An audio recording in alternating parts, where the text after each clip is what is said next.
Hello दोस्तों, आपको मेरा चैनल में स्वागत है।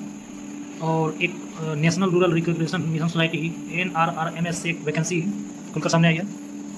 तो सबसे पहले दोस्तों, जो भी मेरे चैनल पर नए होंगे कृपया सब्सक्राइब, लाइक और शेयर जरूर कर देंगे। तो दोस्तों, मैं आज बताने चाहूँगा कि national rural recreation mission society NRRMS से वैकेंसी आई है। तो पहले NRRMS के बारे में हम लोग जानेंगे कि ये होता क्या है। चलिए दोस्तों, NRRMS देखेंगे तो इसके बारे में देखेंगे तो राष्ट्रीय ग्रामीण मनोरंजन मिशन सोसाइटी NRRMS, इसका फुल फॉर्म हिंदी में हो गया। अब इसको देखिए दोस्तों, NRRMS की शुरुआत भारत में ग्रामीण गरीबों के सामाजिक और आर्थिक सशक्तिकरण को बढ़ाने के उद्देश्य से की गई है। तो समझ रहे हैं दोस्तों, ग्रामीण क्षेत्रों में गरीब जो आर्थिक गरीब है उसके उद्देश्य के लिए किया गया है। इसके लिए इसे स्वयं सहायता समूहों को बढ़ावा देकर युवाओं के लिए कौशल विकास और विभिन्न निजी व्यावसायिक संगठनों में वेतन आधारित व्यवसायों के लिए प्लेसमेंट प्रदान करके तथा स्वरोजगार उन्मुख प्रशिक्षण प्रदान करके ग्रामीण गरीबों की आजीविका को मजबूत करने के लिए बहुआयामी दृष्टिकोण के रूप में डिजाइन किया गया है। आगे देखते हैं दोस्तों, NRRMS ने सीखने के विभिन्न चरणों से गुजरा है और गुणवत्तापूर्ण स्वयं सहायता समूहों के गठन, उनकी वित्तीय सहायता और स्थिरता के मामले में आज तक महत्वपूर्ण सफलताएं प्रशिक्षित की है। देश में स्वयं सहायता समूहों की स्थिति के आकलन, अच्छे स्वयं सहायता समूहों को ग्राम संगठन और क्लस्टर स्तरीय संघ के दायरे में लाने, आगे की सहायता और सुविधा की आवश्यकता, स्वयं सहायता समूहों को बैंक लिंकेज और कार्यक्रम को चरणबद्ध तरीके से मिशन मोड में कैसे लागू किया जाए, इस पर ध्यान दिया गया है। अगर अब देखिए दोस्तों, NRRMS का विजन क्या है। तो यहाँ लिख रहा है कि हमारा विजन, दृष्टि में क्या डाला है, राष्ट्रीय ग्रामीण मनोरंजन मिशन सोसाइटी भारत के लगभग 70 मिलियन ग्रामीण परिवारों तक पहुंच रही है। इसका उद्देश्य सभी ग्रामीण परिवारों तक पहुंचाना और उन्हें अस्थायी आजीविका के अवसरों से जोड़ना है। यह उन्हें तब तक पोषित करेगा जब तक वे गरीबी से बाहर नहीं निकल जाते हैं, एक सभ्य जीवन स्तर का आनंद नहीं लेते हैं। NRRMS का लक्ष्य है कि प्रत्येक गरीब परिवार की वार्षिक आय 50,000 रुपये होनी चाहिए। तो समझ रहे हैं दोस्तों, इसका क्या करने का मतलब है। हम नेक्स्ट पेज में चलते हैं। देखिए इसका उद्देश्य क्या है, तो उद्देश्य में देख लेते हैं। गरीब परिवारों को लाभकारी स्वरोजगार तक पहुंच प्रदान करके गरीबी को कम करना, इसका मुख्य उद्देश्य है। इसमें क्या है दोस्त, तो रोजगार और कुशल वेतन रोजगार के अवसर, जिनके परिणाम स्वरूप गरीबों के मजबूत जमीनी स्तर से संस्थानों के निर्माण के माध्यम से उनकी आजीविका में अस्थायी आधार पर सराहनीय सुधार हुआ है। हम राज्य में वंचित महिलाओं के साथ साथ कमजोर समुदायों समूहों के साथ उनके समूहों को संगठित और सक्षम बनाकर और अस्थायी आजीविका का निर्माण करके सशक्त बनाने के लिए खुद को समर्पित करते हैं। हम प्रचलित विकास कार्यक्रमों और योजनाओं के अभिसरण को सुनिश्चित करते हैं और साथ ही समावेशी विकास और सेवा प्रदान किए जाने वाले समूहों के सदस्यों के सशक्तिकरण के लिए अन्य गैर सरकारी संगठनों और अंतर्राष्ट्रीय विकास एजेंसियों के साथ साझेदारी करते हैं। गुणवत्तापूर्ण सदस्य सेवाएं प्रदान करने के लिए हम आर्थिक रूप से मजबूत और सुरक्षित रहते हैं। हम खुद को एक अद्वितीय संगठन के रूप में स्थापित करने की दिशा में काम करते हैं, जिसमें गहरे मानवीय मूल्य है और इसे बनाए रखते हैं। दोस्तों, ये हो गया NRRMS के बारे में। जो आपका उद्देश्य क्या है, तो उद्देश्य आप सीधा समझ लीजिए कि गरीब परिवार को लाभकारी स्वरोजगार तक पहुंच प्रदान करके गरीबी को कम करना। और इसका मिशन देख लिए, इसको देख लिए कि NRRMS का फुल फॉर्म क्या होता है, राष्ट्रीय ग्रामीण मनोरंजन मिशन सोसाइटी। तो इसी संस्था के द्वारा एक वैकेंसी आया हुआ है, जो आगे हम आप लोग को बता रहे हैं। Invited for filling up following 2016 number, यानी कि ऑफ वैकेंसीज 2016 पदों का वैकेंसी निकला हुआ है under national rural recreation mission society on its own project of Deendayal Upadhyay rural instruction development, यानी कि दीनदयाल उपाध्याय डेवलपमेंट के तहत निकला हुआ है। केवल झारखंड राज्य के लिए दोस्तों, देख सकते हैं। तो यहाँ पे झारखंड राज्य के लिए केवल है दोस्तों। तो पोस्ट में आएंगे तो देखिए दोस्तों, सीरियल नंबर 1 में DPO district project manage officer, इसमें एज मांगा है 21 से 43 वर्ष, डिस्ट्रिक्ट लेवल का है, नंबर ऑफ पोस्ट 24 है। और इसमें क्वालिफिकेशन है दोस्तों post graduate plus 1 year, post graduate plus 1 years या graduate degree with plus 3 year post qualification experience in social community development sector, out of which at least 1 year should be on relevant domain like social mobilization and capacity building, financial inclusion, skill and placement at will be preferred. तो इसमें कह रहा है दोस्तों कि कम से कम master degree होना चाहिए और 1 साल का अनुभव होना चाहिए। तो ग्रेजुएशन डिग्री दे सकते हैं, 3 साल का अनुभव दे सकते हैं। तो इसमें दोस्तों सैलरी है आपका 35,760 रुपया। अब चलिए आ जाइए पोस्ट नंबर 2 में। तो पोस्ट नंबर 2 है दोस्तों आपका अकाउंट ऑफिसर का है। इसमें एज मांगा है 22 से 43 साल, ये भी डिस्ट्रिक्ट लेवल का है, 48 पोस्ट है। इसमें क्वालिफिकेशन मांगा है पोस्ट ग्रेजुएट डिग्री, यानी कि फ्रेशर और एक्सपीरियंस भी, मैंने जो पढ़ रहे हैं और जो पढ़ चुके हैं दोनों भर सकते हैं इसमें, यानी कि मास्टर डिग्री जो कर चुके हैं या कर रहे हैं, और या ग्रेजुएट डिग्री प्लस 2 साल का क्वालिफिकेशन, ये क्वालिफिकेशन एक्सपीरियंस होना चाहिए अकाउंट ऑफिसर से रिलेटेड। तो इसमें financial oblique account related work का एक्सपीरियंस होना चाहिए। Candidate having experience in working in project scheme of social community development project B Com with working knowledge on Tally will be preferred. Tally का जानकारी होना चाहिए, उसको प्राथमिकता दिया जाएगा। इसमें वेतन है दोस्तों 31,450 रुपया। अब 3 नंबर पोस्ट में आ जाता है दोस्तों, तो ये टेक्निकल असिस्टेंट का है। टेक्निकल असिस्टेंट इसमें 21 से 43 साल उम्र मांग किया गया है। इसमें जिला वाइज है, 96 को पोस्ट है। इसमें आपको ग्रेजुएशन होना चाहिए, अगर आप पढ़ रहे हैं या पढ़ लिए हैं, दोनों होना चाहिए। और फिर नहीं तो फिर डिप्लोमा विथ एटलीस्ट 6 मंथ, अगर डिप्लोमा है और 6 मंथ का DCA कोर्स है तो भर सकते हैं। And proficiency in computer typing आना चाहिए कंप्यूटर में। Data entry and report generation and good knowledge of MS office. में MS ऑफिस का गुड नॉलेज होना चाहिए with +1 year of the post qualification experience in MIS related, मतलब technical assistant का work करना है तो इससे रिलेटेड आपको जानकारी होना चाहिए। इसमें देख दीजिए दोस्तों, दिया हुआ प्रेफर्ड किया हुआ, मैंने प्राथमिकता दिया जाएगा जो BE या BTech MCA MSCIT BSCIT BCA PG DCA ETC जो ये सब क्वालिफिकेशन किए हुए हैं उन लोग को प्राथमिकता दिया जाएगा। इसमें दोस्तों आपको 28,750 रुपये वेतन है। अब आ जाइए नंबर 4 में, तो ये डाटा मैनेजर का सीट है। इसमें 43 साल उम्र मांगा गया है। ब्लॉक लेवल का वैकेंसी है, 118 पोस्ट है।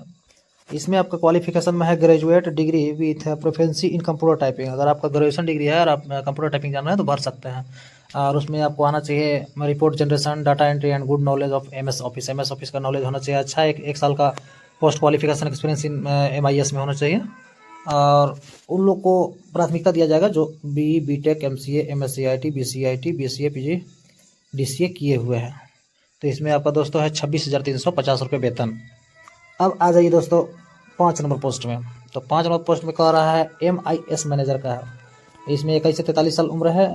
ब्लॉक लेवल का है, 157 पोस्ट है। इसमें भी ग्रेजुएशन डिग्री मांग किया गया है, +2 year diploma with 4 year. Graduation degree अगर है तो 2 साल का, और डिप्लोमा है तो 4 साल का। Post qualification experience in report generation and good knowledge with 1 year plus post qualification experience with MIS related work. इसमें कह रहा है कि ग्रेजुएशन डिग्री है 2 साल का आपको चाहिए experience, report generation and good knowledge होना चाहिए, और डिप्लोमा है तो 4 साल का होना चाहिए रिपोर्ट जनरेशन से एक्सपीरियंस MIS रिलेटेड। उन लोग को प्राथमिकता दिया जाएगा जो AS डिग्री हासिल कर चुके हैं। इसमें वेतन है दोस्तों 24,650 रुपया। अब आगे वाला पोस्ट में आ जाते हैं, तो आगे वाला पोस्ट है 6 नंबर पोस्ट में MIS असिस्टेंट। देखिए दोस्तों, ऊपर 5 नंबर में था MIS मैनेजर और उसका सहायक दे रहा है, असिस्टेंट दे रहा है MIS का। तो इसमें 18 से 43 साल उम्र मांगा गया है। ब्लॉक लेवल का है, 298 सीट है। इसमें भी आपको ग्रेजुएशन अगर आप कर लिए हैं या कर रहे हैं तो भर सकते हैं। Diploma with 2 year post qualification experience and knowledge in computer applications. Diploma होना चाहिए प्लस में 2 साल का एक्सपीरियंस होना चाहिए कंप्यूटर एप्लीकेशन से संबंधित। उन लोग को प्राथमिकता दिया जाएगा जो ये सब कोर्स कर चुके हैं। मतलब मिला जुला के कहा जाए दोस्तों तो BE BTech MCA MSCIT BSCIT BCA PG DCA ETC आदि किए हुए हैं, कंप्यूटर से रिलेटेड कोर्सेस किए हुए हैं, उन लोग को प्राथमिकता दिया जाएगा। तो इसमें वेतन है दोस्तों 22,650 रुपये। अब आ जाइए नेक्स्ट पोस्ट में, तो नेक्स्ट पोस्ट है दोस्तों 7 नंबर पोस्ट में मल्टी टास्किंग ऑफिशियल। इसमें उम्र मांगा गया है 18 से 43 साल। ये भी ब्लॉक वाइज है, 275 सीट है। इसमें भी आप ग्रेजुएशन कर लिए हैं या कर रहे हैं, दोनों भर सकते हैं।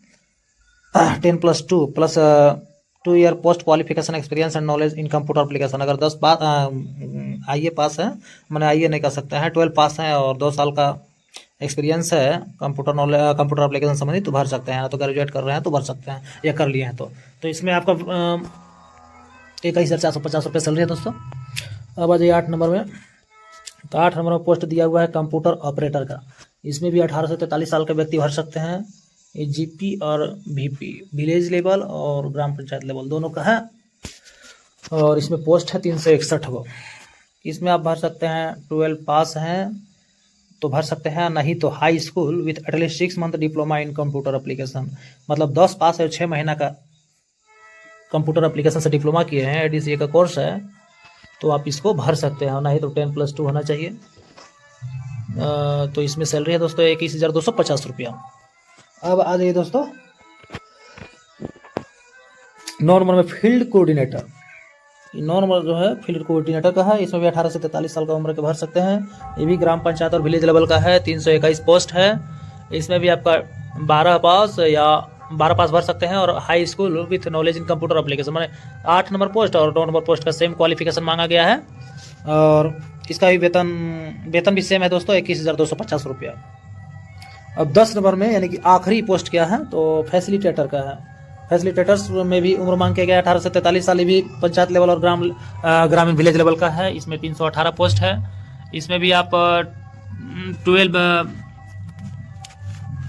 10+3 यानी कि अगर आप बीए में नाम लिए एडमिशन करा लिया फर्स्ट ईयर में तो भर सकते हैं, नहीं तो 10+2 पास होना चाहिए।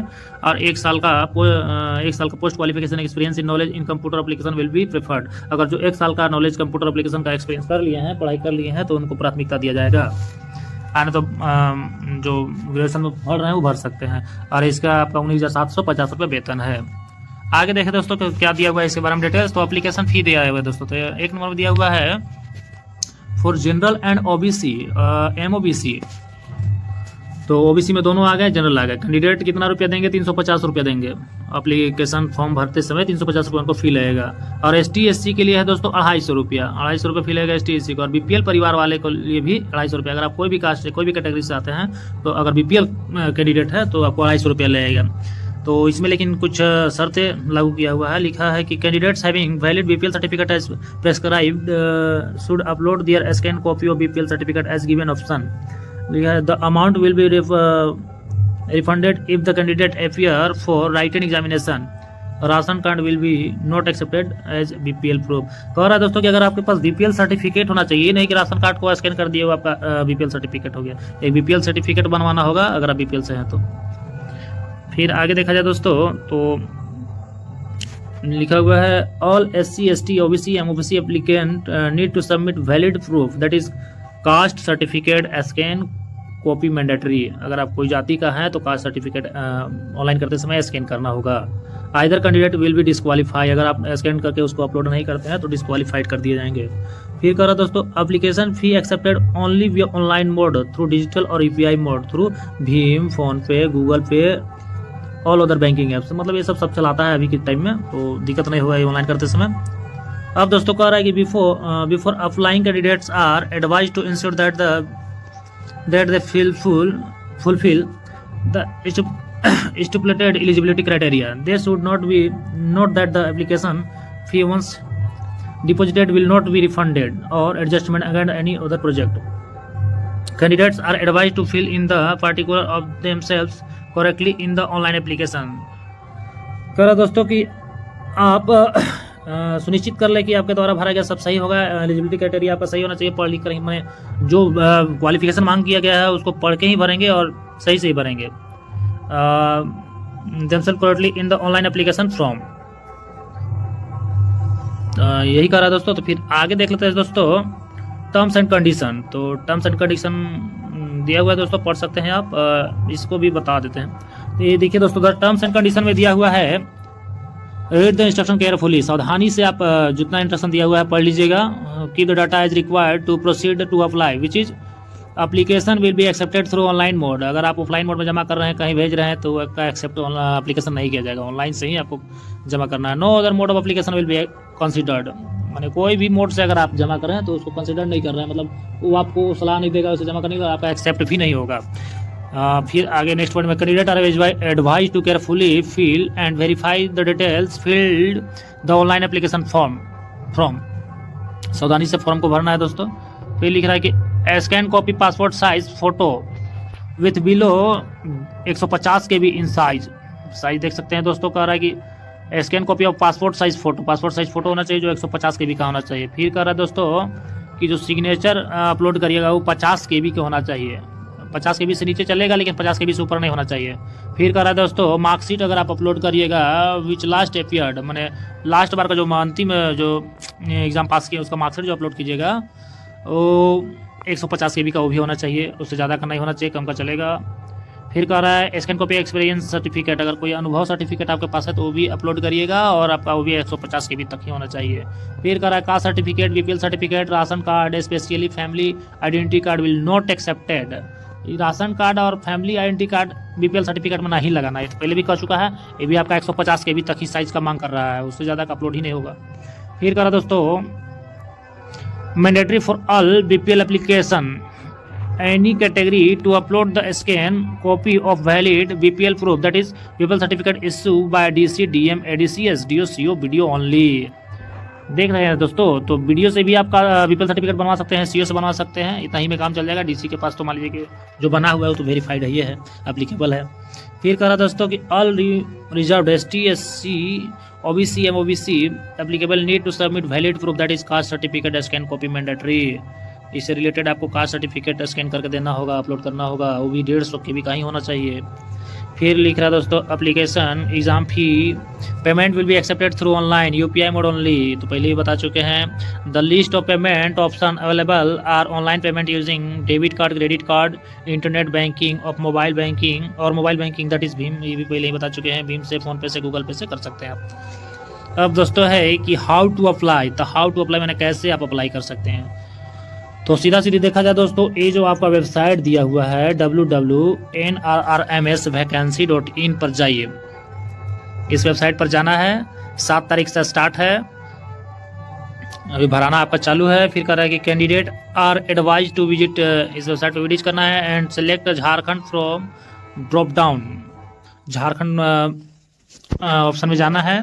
लिख रहा है कि NB all given post are for Jharkhand state, केवल झारखंड स्टेट के लिए पहले भी बताएं आप लोग को। Candidates from other state can apply if they can relocated to the mention state, मतलब झारखंड स्टेट के लिए मिला जुला के है, दूसरे स्टेट में बनने से कोई फायदा नहीं दूसरे स्टेट का। लिख रहा है कि check out the advertisement, no date, click here में जाइए। पहले एडवर्टाइजमेंट को चेक कर लीजिए कहाँ पे है, फिर क्लिक हेयर में जाइए। Which will appear for instructions to filling up to online application form. साफ करा दोस्तों कि कोई भी एप्लीकेशन ऑनलाइन फॉर्म भरते समय आप इंस्ट्रक्शन को सावधानी से पढ़ ले, सावधानी इंस्ट्रक्शन को ही पढ़ने से पूरी समझ में आ जाएगा। Go through the instruction, tick the check box, एक इंस्ट्रक्शन का बॉक्स खुलेगा, उसमें टिक करके इंस्ट्रक्शन पढ़ लें एंड क्लिक अप्लाई, एक अप्लाई का ऑप्शन आएगा, क्लिक हेयर टू अप्लाई करके उसमें अप्लाई करके आप फॉर्म को अप्लाई कर सकते हैं। ठीक है दोस्तों, और भी बहुत सारा इसमें दिया हुआ है डिटेल्स, आप सिलेक्शन प्रोसीड्यूर वगैरह सब पढ़ सकते हैं, जूम इन करके पढ़ सकते हैं। क्योंकि वीडियो बहुत ज़्यादा लंबा हो जाएगा इसलिए पॉज करके वीडियो को आप पढ़ सकते हैं, नहीं तो वेबसाइट पर जाके इसको डाउनलोड करके, और अपना भी वीडियो के अंदर लिंक दे देंगे, लिंक दिया हुआ है, उसको लिंक से जाके पढ़ सकते हैं, इसको डाउनलोड कर सकते हैं। देख सकते हैं दोस्तों, SDCO secretary NRR mission society. Thank you दोस्तों, अगर अच्छा लगा हो तो मेरे चैनल को सब्सक्राइब कर लीजिएगा, लाइक कर दीजिएगा और शेयर कर दीजिएगा दोस्तों। Thank you.